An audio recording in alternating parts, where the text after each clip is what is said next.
Hello friends, ঝর্ণার শখের ছাদ বাগানে আপনাদেরকে স্বাগত। আজকে আমি ছাদে ব্লিচিং পাউডার দিয়ে সমস্ত ছ্যাদলাগুলো পরিষ্কার করে নেব। ব্লিচিং পাউডার এই ছ্যাদলা তোলার জন্য দারুণ কাজ করে। একটানা এতদিন বর্ষাতে আমাদের উঠোনেও প্রচণ্ড স্লিপ হয়েছে, তো আমি একসঙ্গে 2 কিলো ব্লিচিং পাউডার এনে কিছুটা উঠোনে দিয়েছি আর কিছুটা ছাদে নিয়ে এসেছি। পাকা জায়গায় স্লিপটা খুব বেশি হয়। আমাদের উঠোনটা পাকা করা আর উঠোনের মাঝখানে আছে একটা বড় আম গাছ, ওই কারণে রোদ্দুরও খুব একটা পড়ে না, সেই জন্য এত স্লিপ হয়। ব্লিচিং পাউডার দেওয়ার একটা সুবিধা আছে, এটা দিয়ে বেশিক্ষণ ঘষাঘষি করতে হয় না। একটু ছড়িয়ে দিয়ে সামান্য জল দিয়ে চারিদিকে মাখিয়ে দিলেই হয়ে যায়। তবে বৃষ্টিতে ধুয়ে গেলে হবে না, এটা মাখিয়ে একদিন রাখতে পারলে খুব ভালো কাজ হয়। তবে আমাদের এখানে 2-3 দিন খুব ভালো রোদ্দুর হচ্ছে, সেই জন্য এই কাজটা আমি করে নিলাম, দেখা যাক কি হয়। ব্লিচিং পাউডারটা সকালে মাখিয়ে রাখলাম আর এই দেখুন চলে এলাম পরের দিন সকালে। তবে রাত্রে কিন্তু এক পশলা বৃষ্টি হয়েই গেছে, তবুও সারাদিন ব্লিচিং পাউডারটা লাগানো ছিল, এতে কিন্তু খুব ভালো কাজ হয়েছে। দেখেছেন, সব ছ্যাদলাগুলো উঠে একদম পরিষ্কার হয়ে গেছে ছাদটা। রাতে বৃষ্টি হয়ে যে জলটা জমে গেছিলো সেটা আমি ঝাড় দিয়ে পরিষ্কার করে দেব। এই দেখুন কত সুন্দর পরিষ্কার হয়েছে, দেখেছেন? ইট দিয়ে তার উপরে কাঠ রেখে আমি টবগুলো সাজিয়ে রেখেছি। তার তলাটাও দেখেছেন, আমি তলায়ও কিন্তু ব্লিচিং পাউডার দিয়েছিলাম। খুব সুন্দর পরিষ্কার হয়েছে, তলাটাও পরিষ্কার করে নিলাম।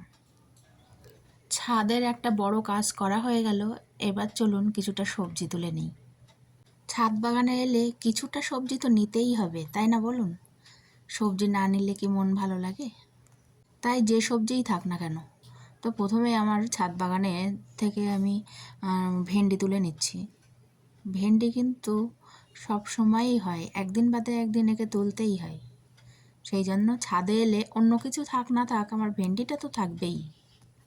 আর এদিকে দেখুন বেশ খানিকটা লঙ্কা পেকে গেছে, পাকা লঙ্কাও আমি কিছুটা তুলে নিলাম আর পরিপক্ক দেখে দেখে আমি কিছুটা লঙ্কা তুলে নিলাম।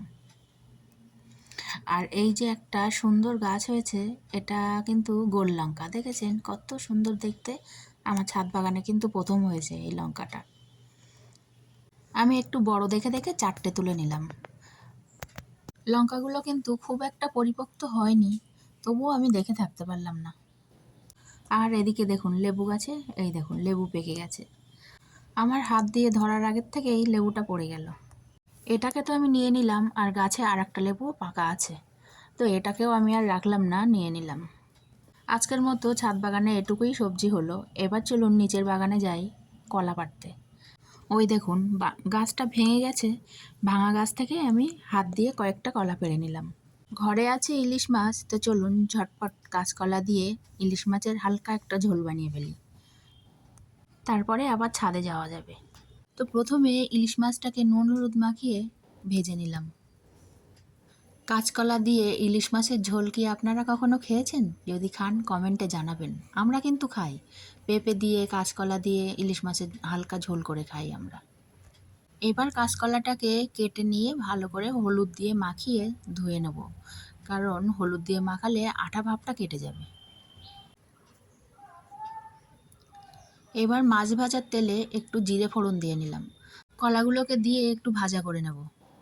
তারপর মশলা হিসাবে দেব জিরে, মরিচ, সর্ষে আর কাঁচা লঙ্কা একসঙ্গে বেটে নিয়ে দিয়ে দিলাম। পরিমাণ মতো নুন হলুদ দিয়ে নাড়াচাড়া করে জল দিয়ে দেব। তারপর ঝোলটা ফুটে উঠলে মাছগুলো সব দিয়ে দিলাম। মাছগুলোকে ঝোলের মধ্যে বেশ ভালো করে ডুবিয়ে দিয়ে কড়াটাকে ঢাকা দিয়ে দিলাম। ঢাকা দিয়ে বেশ কিছুক্ষণ ফুটিয়ে নিলাম। তারপর ঢাকাটা সরিয়ে নামিয়ে নিলেই রেডি ইলিশ মাছ আর কাঁচকলার হালকা পাতলা ঝোল। রান্নাঘরের কাজ তো মোটামুটি মিটলো, এবার চলুন সবজির খোসাগুলো নিয়ে ছাদ বাগানে যাই। ছাদে আমি এই ড্রামের মধ্যে সবজির খোসাগুলো সব জমাচ্ছি। আবার এই 1 বালতি খোসা নিয়ে চলে এলাম।